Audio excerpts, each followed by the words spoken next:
Bones are amazing things. They hold us up, they support us, they make us strong. But bones have other uses. In the past, bones were thrown by diviners, seeking out the mysteries of the future. Now the bones are cubes, made of plastic or resin, but they still reveal things to us. As they fall from our fingers and rattle across the table, the story becomes clear. Welcome to Bone Throwers Theater, an RPG actual play podcast. Welcome to Bone Throwers Theater. I'm Jeff, and I'm playing Ando. I'm Jeremy, I'm playing Romero. I'm Carlin, I'm playing Jorn, Metalhead. I'm Jackie, and I'm playing Aiyana Juicy. And I am Jordan, and I am the Headmaster for Eldritch High. And I've already had to dress down one student and assign attention. Let's see what else happens. So previously, on the last edition of Bone Throwers Theater, we had lunch. That sounds exciting. You also had the alchemy class. That was cool. But lunch was where we found out that Gareth, Muddlebottom, which is just the most ridiculous name. I can't read. Muddlebottom, correct. Yeah, Muddlebottom is correct, yeah. But anyway, Gareth, his invisible friend, Mr. Twiggy, is not really a squirrel in a bag. That was a figment of his imagination. Mr. Twiggy is a figment? Yes. And so now it is time to go to class.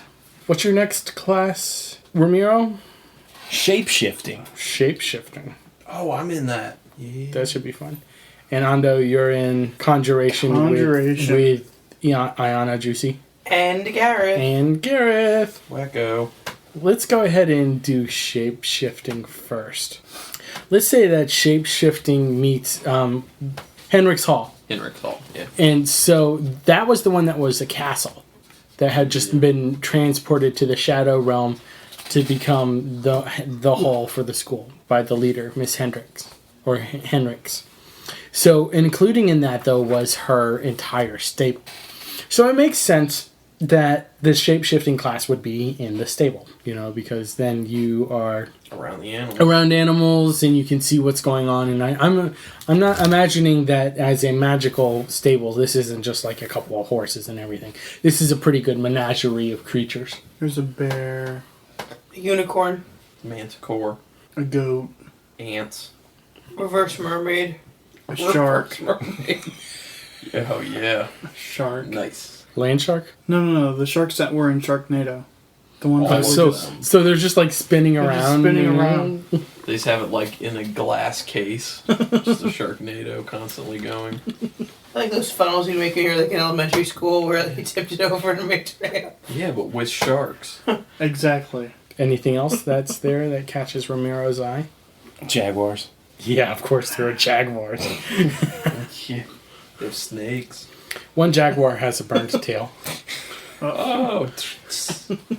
So anyway, Romero, why did you want to take conjuration classes?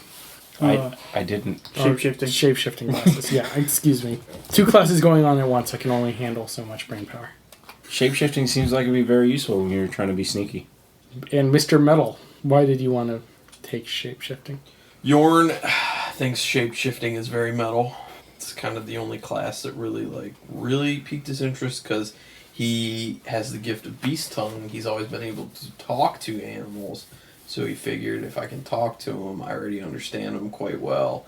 So making my main focus being able to change into them just kind of makes sense. Yeah. Going back to last week, were you planning on having a conversation with Mr. Twiggy when you opened up the bag? Yeah.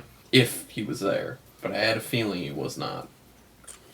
But as you all are standing, because there's no real place to sit in the stables, like you see like this hole under a bush, and this badger comes out of the hole.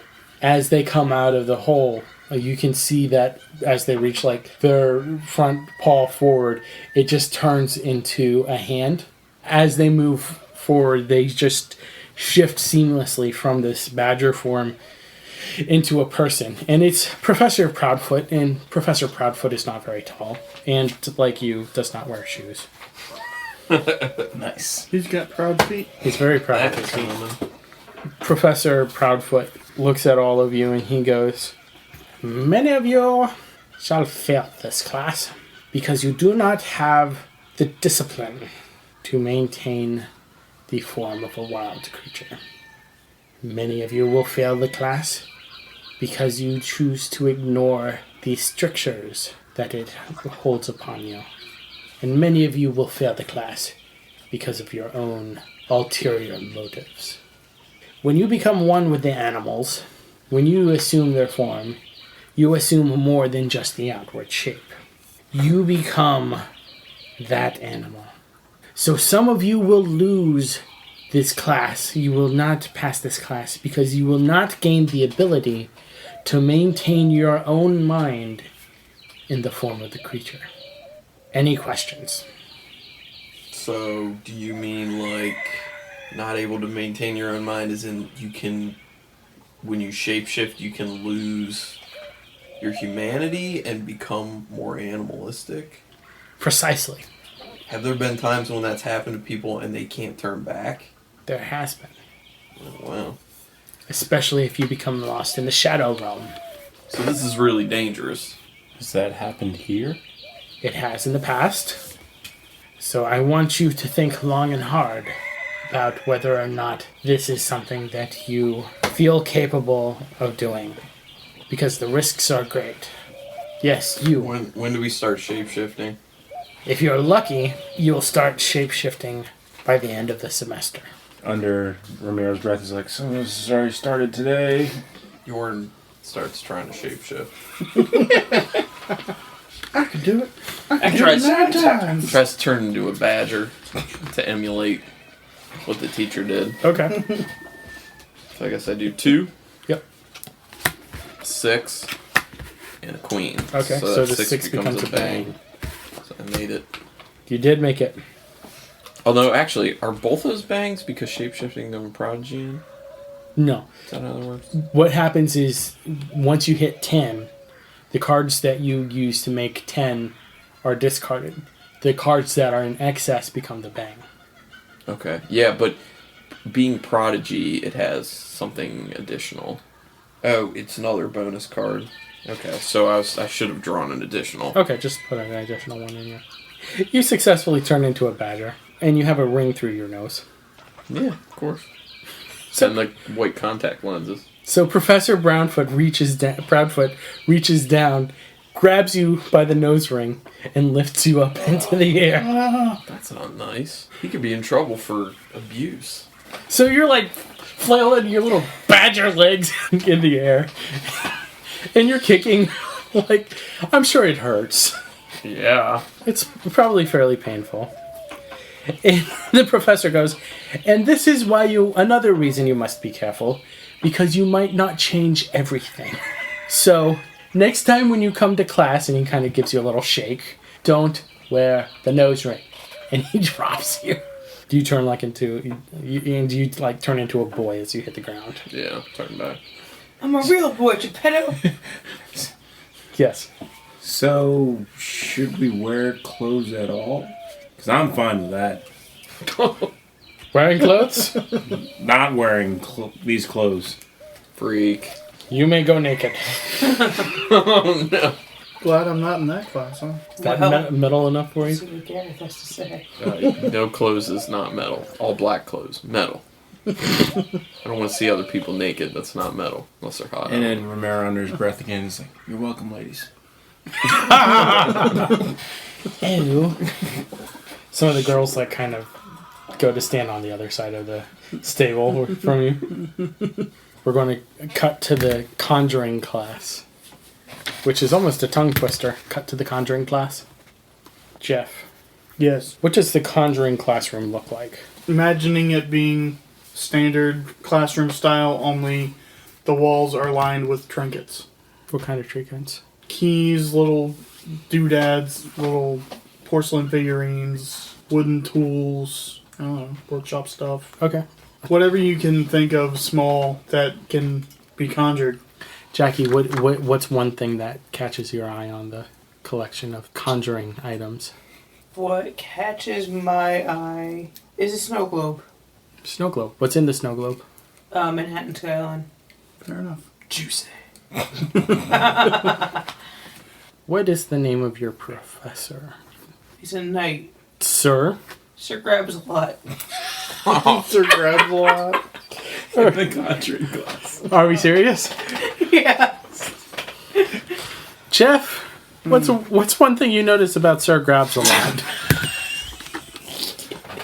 Or what's one thing he grabs on you? He has very large hands. Oh god. He has to adjust his cod face. He's very British. Very, very British. You mean his teeth are awful? Yeah, teeth, high tea. Is he older? I imagine. Can't get past the teeth.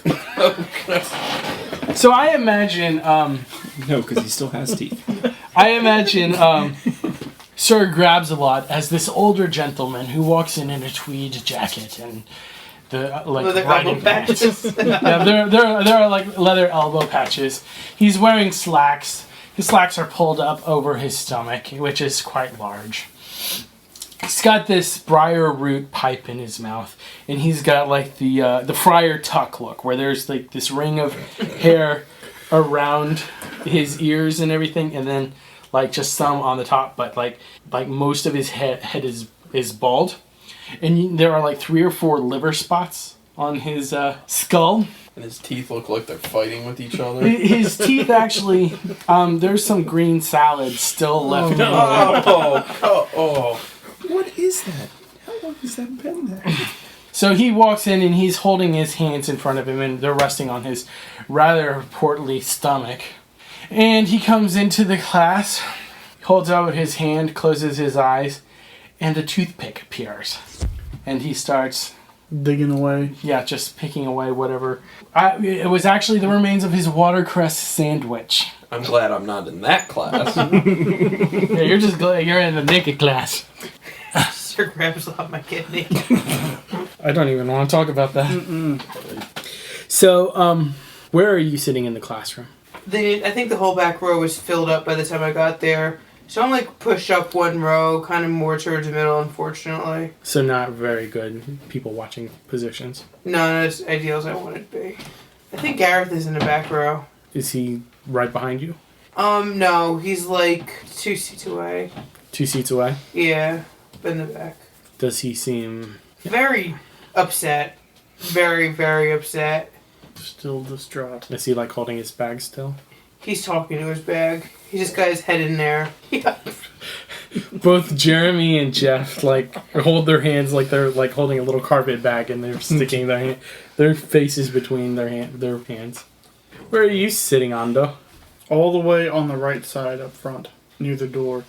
Pretty close to where Romero was sitting previously. Mm-hmm. So right by the door. So you kind of want to distance yourself from... A little bit. I'm in the class because I think it would be useful. Okay. Other than that, don't really care. So Professor Grabs a lot, walks in. He's picking at his teeth. He drops the toothpick onto the floor, and as he drops it, it just disappears. And he holds out his hand, and a piece of chalk appears, and he just scrawls on the board in actual handwriting. Sir Grabs a lot. And then he underlines his name a few times and puts a period In next to it. very British fashion. Yes. Very British fashion. And he turns around and he clicks his heels together and he goes, right. Conjuration. Today we are going to be discussing the first element of conjuration. It is a time-honored tradition amongst wizards and witches alike to make things appear out of thin air. Abracadabra, you might say. And the snow globe appears into his hands, and he spins it, and then he drops it, and it disappears and goes back to the shelf. But this is no mere stage magic. This is the life force of wizardry. This is where you will learn the fundamentals to help you survive in any situation in the Shadow Realm. You seem to like the sound of this? No, actually, I was chuckling in my head because you said fundamentals. Sir grabs a lot's fundling things. Now, we must discuss material objects. Material objects are things like this. Pencils. Maybe a pack of playing cards. Maybe even a glass. All of these things are useful in different situations. But they are heavily affected by traveling through the Shadow Realm. You must learn to attune your own objects to your will so that they will come to you. And that requires the magical realignment of the elements within this property. Are any of you taking alchemy? And what is your name, son? Ando Gonshu. Bless you. What's your name, son? My name is Ando, sir. Very good. You will have a head start in this class because you will be able to use the elements that are within this item to align it properly. What do you think this is made of, son? Plastic and graphite and rubber But where do all of these come from? and metal for the spring. Very good, you remembered the spring. Most people would forget that. But all of these come from Earth. So you would need to be able to align the Earth elementals within the pencil to your will. Okay. I don't think plastic is actually from Earth, though, because it's chemically altered materials. Students being a smartass. Are you questioning me, son? No, sir. Grabs a lot. Very good. Or in your case, grabs a little. So, Gareth... So Go ahead. This is out of the game. Okay. So conjuration, we need to put like symbols on the things that we are conjuring. So we have to put our own symbols. Well, basically, you have to be able to summon something. Wards are things that symbols, right? Right. Yeah, wards more. Okay. Yeah. Words are symbols. But it's more like... The way that I imagine it is that every magician or wizard, Yeah. which has kind of their own personal conjuring trove of things that they can call, and then they'll go back. So, like, for example, one of the things that they mention in the book is a $100 bill. After an hour, the conjured thing goes back to where it's supposed to be. So you conjure up a $100 bill, you use it to pay it, and then it goes back to where it's supposed to be. Nice. That's Taking correct. conjuring. Wow, that is metal as hell. Yes. That is sneaky. Yeah. So it really is one of the life forces of wizardry to help you get out of tough situations. But my thought is that the way that everything is made up of the elements, then you can align the elements within the item to your specific personal signature. So that when you call it that, I mean, that's my take on how the magic works. Sounds like a legit thing. So, as Sir Crabsalot is giving his lecture, he's actually releasing knowledge rather than grabbing it. All of a sudden... You don't want to call him Sir Releases a lot. That'd be totally different. That'd be totally different. Extra credit. Yes! All of a sudden, Juicy, you feel an acorn hit you in the back of the head. Gareth, what was that? Why were you guys mean to me? I wasn't mean to you, Gareth. Are you sure? I wasn't mean to you, Metalhead was. Well, I think we should do something. Well, what do you have in mind? I want to talk to him. That's real bold. Mr. Twiggy wants to talk to him. I have an idea. I'm gonna conjure Twiggy. Have fun with that. Okay. So how are you going to do this? Accio Twiggy.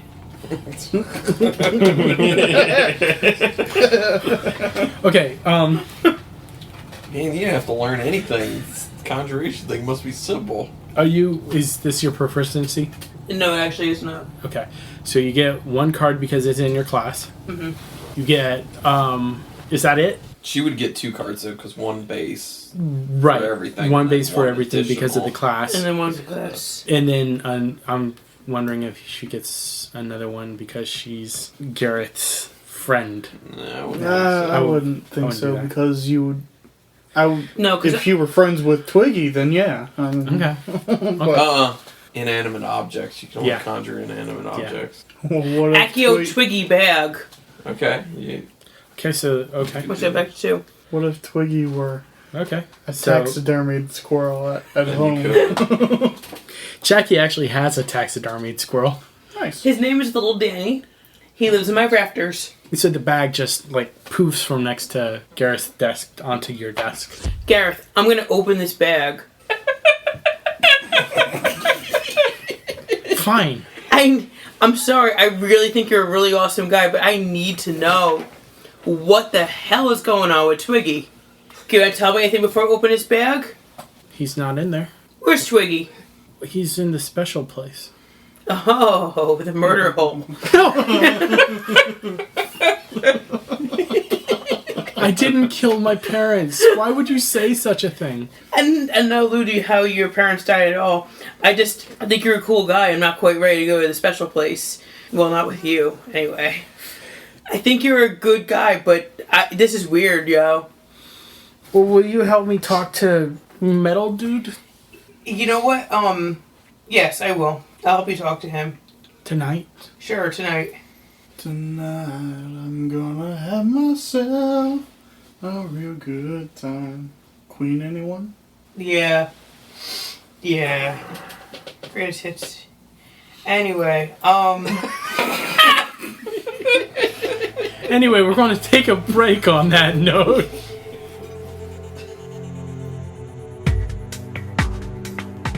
When Elizabeth Carter was orphaned, she felt like she lost everything. No friends to speak of, no family, nothing in this world to keep her. So she decided to look for her fate off-world. Taking her future in her hands, Libby chose a vocation that would leave the world behind, removing her from every person on Earth. She joined S&V LLC as a miner in the asteroid belt. She was promised workable land to homestead just for showing up. Now with her fate decided, light years away from Earth, Libby finds out that she was shanghaied. Left on a tiny rock at the edge of space, she finds herself bound into indentured servitude. As Libby tries to dig herself out, she realizes greatness in the people around her, and finds high adventure in the inky blackness of space. Cave-in rescues, planetary collisions, and other dangerous mishaps keep Libby and her new family fighting to stay alive. Written by Brand Gamblin, creator of the Parsec-nominated show Calls for Cthulhu, and read by S.V. Alley, creator of the C4C podcast, this is a story of determination, hard work, pain, and redemption. This is the story of Tumblr. www.tumblrnovel.net. Alright, and we're back. That wasn't weird at all. Previous Conjuring class ever. Accio podcast. So, is Gareth, like, eccentric or just nuts? Like the nuts in his bag. It's kind of hard to tell. I mean, he seems like someone who's very lonely. Okay. I mean, the fact that everybody looked in his bag seemed to like a breach of trust to him. I didn't open the bag. No. But you did look into it. Yeah. So, the school day ends with everybody going back to homeroom. You know, as kind of like the release process. Catch and release. Sir grabs a lot, release the students. I find that hard to believe. That's a new headline for the Shadow Realm Times. Shadow Realm Pedophilia Monthly. In shocking development, Sir Grabs-a-Lot does not actually grab students. We're in. So you're in homeroom. And Professor Zarastrus is kind of taking a more relaxed approach to the day. He seems like probably the most chill professor that you've had all day. We need to actually give him a class that he teaches. Herbology. Herbology? Because he's kind of chill. I'm thinking bewitchment. Okay. That's like a core course. Yeah. And both of us have it. So probably what had happened was you had your last class of the day was probably bewitchment, and then your in the class for the last So we don't have to go 20 anywhere minutes. from Yeah. or- Mm-hmm. Yeah. You guys are sitting at your desk, and he's sitting on the edge of his, and he's discussing, answering like random questions from students, about, procedures, where to go for such and such, and, where to find the assembly hall if there's a magical pep rally, and when do the after school programs start and everything like that. And he's like, Mr. Gunnerson, please remember that you're not free to leave for a while. How long is this going to take? An hour. If you did that with a forked tongue, I'd be more impressed. I already did it this morning. That's how I ended up in this situation. Yes. This morning with your wife. I don't think Professor Zoroastris is married. With your mother. Oh. Do I get to do anything during detention? Yeah, what would you like to do during detention that's not really, too metal? I mean, do homework. Yeah, you can catch up on some homework. You can, practice, the shape-shifting techniques, like the breathing techniques and everything that you've been given. Might as well use that time so that when I get out, I can do what I want. Yeah. And it's fairly late in the day because you guys get, it's not like a lot of schools where you only get, half an hour for lunch? 45? Yeah, I think so. Half hour. You get, a whole hour for lunch, and the classes don't start until about 9. So it's about 5 o'clock, 5-ish when everything is wrapping up. So your detention is there. And so Gareth tells you that he wants to wait for Jorn outside of Jorn's hall. What are you going to say to him, Gareth? Hmm? What are you going to say to him? Mr. Twiggy has, things that he wants to say. He hasn't really told me yet. Why doesn't Mr. Tweedy just talk it out with him? He will. What? You look nervous. It's just, I like you, Gareth. I think you're a pretty cool guy. I like you too. I just, Mr. Twiggy likes you. yeah, Mr. Twiggy. I hope Mr. Twiggy dies. So, the reason I am nervous is just, I just hope it's just a conversation you're going to have with him. I hope it's not going to go past conversation. Mr. Twiggy might try and scare him a little. Can you not have Mr. Twiggy try to scare him? I mean, it's the first day of school. I can't really say. Okay, well, let's see. I mean, Mr. Twiggy makes his own rules. Yeah, he does. Huh? Just ask Sir Grabs a lot. I don't understand. That's because you're kind of cute. So, do you like school? Did you like your first day? I did. I particularly enjoyed my psychology class. Non-magic. Well, it's going to have pretty strong applications to my bewitchment class. You think so? Oh, yeah. Oh, yeah. If you control the mind, you control it all. Yeah. Yeah. I guess that's right. You know that's right, son. Where are you two? As far Heading- away from this as possible. Heading back to Fog Hall. So you're crossing the quad. Mm-hmm. Yeah, I'm headed back to Fraser Court.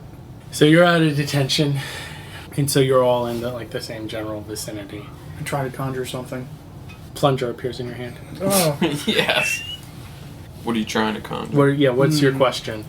trying to conjure Batteries for your... a really cool geese. knife that I saw on the wall. Okay. I flip over 2 cards. So thievery. Yes. Oh, the second one becomes a bang. Bam. Bang, Sweet. son! Yes! Yes. So you have Yatta! Yatta! So now you have a very nice looking knife For an hour. for an hour. How does it go back? Oh, he hasn't taught us how to send it back yet. Pocket. Nice.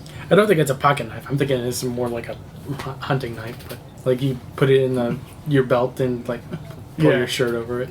Yeah, something like that. Walking very gingerly. You don't need a crack extension. Nope. As you're walking out to the hall, you see Juicy and Gareth. Metal Boy, get over here. They're standing right out next to the statue. Is that how you refer to everyone? It's not refer to you. I have a name. It's Jorn. You're a child of metal-loving Gunder. Last name's Gunnerson. Like I said, metal boy. Okay, what? Gareth What? has words for you. I don't have words for you. Okay. Mr. Twiggy does. Okay, Mr. Twiggy doesn't exist. We already went over this. Yes, he does. No. I opened your bag. Nothing in there except a bunch of acorns. Gareth reaches into the bag and he pulls out an acorn. You mean like this? That's an acorn. He pops it into his mouth and begins chewing. Not sure you're supposed to eat that. It's Mr. Twiggy's, right? Aren't those poisonous to humans? He swallows and his eyes begin turning black. And all of a sudden, from his shoulders, you start hearing this creaking noise. And through his shirt, tree limbs start ripping through the back of his shirt. It's my cousin. Nice. And they reach over. He's mastered his moves. I am Groot. And so now there's it looks like butterfly wings because they sprout off the back too. And they begin digging into the ground and they push him up into the air. Well, that's real cool too. And he reaches down and he's going to try and pick you up. How big is he at this point? He's about 6 to 8 feet off the ground. I'm trying to turn into a manicore. Okay. Trying to turn into a manicore. 7, 4. So I make it. 11. Okay. Got a bang. He's going to try and grab you. 2, 3. So, describe how you were successful in getting away from. So I turn into a manicore, and I'm able to swiftly move to the side, and I'm going to try and sting him with my scorpion tail. Okay. He's going to go ahead and try and defend against that. Well, actually, can I just use a bang and say that I connect with it? Because I don't know if you can. it's I think. tied to my shape-shifting. Because it's an ability of Right. But it's not what I turned into. But it's an opposing. Yeah, because this is something that's opposed.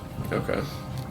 It's, So then it would it's just like be it's like a contest check. In So it'd many be sense. like, if I hit with it, then I could use a bang to, like, increase the effect. The effect of it, Okay, yeah. got it. Yeah. You got it. Or, actually, could I do a bang to make the size of the manicore increase? Okay. Or like increase the length of its tail or something like that. I wanted to increase the size so it's, like, at least the same size of Gareth. Okay. So there. You know. Well, Gareth, in the center of it, is still normal sized, but he's like 6 to 8 feet off the ground because of the limbs pushing him out off the ground. And he's going to try and like move backwards. Trying to hit with the tail. If you guys want to jump in and do anything, please feel free.